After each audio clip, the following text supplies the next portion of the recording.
مسیح یسوع کے جلالی اور بابرکت نام میں سلام اور آپ سب کی سلامتی ہو۔ آج ہم دیکھیں گے خداوند کے زندہ، پاک اور خوبصورت کلام میں سے پیدائش کی کتاب 18واں باب، اس کی پہلی آیت سے لے کر 15 آیت تک۔ خداوند کے پاک کلام میں یوں لکھا ہے: ابراہیم سے ایک بیٹے کا وعدہ۔ پھر خداوند ممرے کے بالوتوں میں اسے نظر آیا، اور وہ دن کو گرمی کے وقت اپنے خیمہ کے دروازہ پر بیٹھا تھا، اور اس نے اپنی آنکھیں اٹھا کر نظر کی، اور کیا دیکھتا ہے کہ 3 مرد اس کے سامنے کھڑے ہیں۔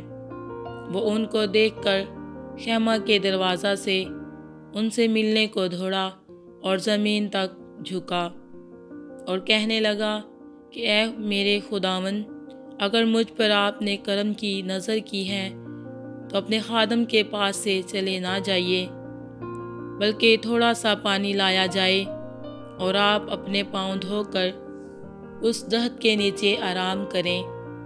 میں کچھ روٹی لاتا ہوں، آپ تازہ دم ہو جائیں، تب آگے بڑھیں، کیونکہ آپ اسی لیے اپنے خادم کے ہاں آئے ہیں۔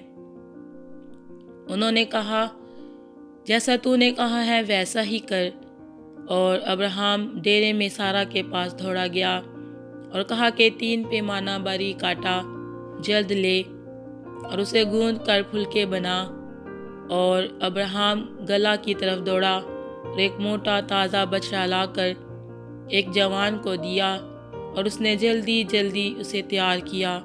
پھر اس نے مکھن اور دودھ اس بچڑے کو جو اس نے پکوایا تھا لے کر ان کے سامنے رکھا، اور آپ ان کے پاس درخت کے نیچے کھڑا رہا، اور انہوں نے کھایا۔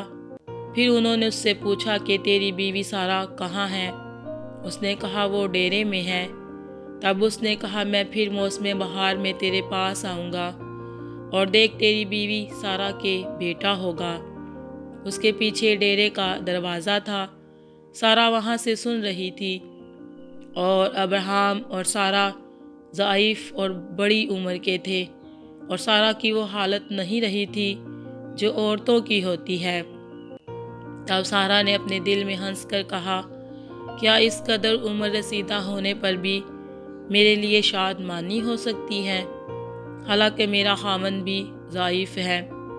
پھر خداوند نے ابراہیم سے کہا کہ سارا کیوں یہ کہہ کر ہنسی کہ کیا میرے جو ایسی بڑھیا ہو گئی ہوں واقعہ بیٹا ہوگا؟ کیا خداوند کے نزدیک کوئی بات مشکل ہے؟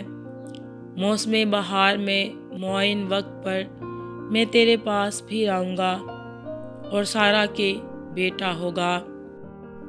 تب سارا انکار کر گئی کہ میں نہیں ہنسی، کیونکہ وہ ڈرتی تھی، پر اس نے کہا نہیں، تو ضرور ہنسی تھی۔ خداوند کے زندہ، خوبصورت اور بابرکت کلام کے پڑھے اور سنے جانے پر اس کی خاص رحمت اور برکت نازل ہو۔ خدا باپ کا شکر ہو، آمین۔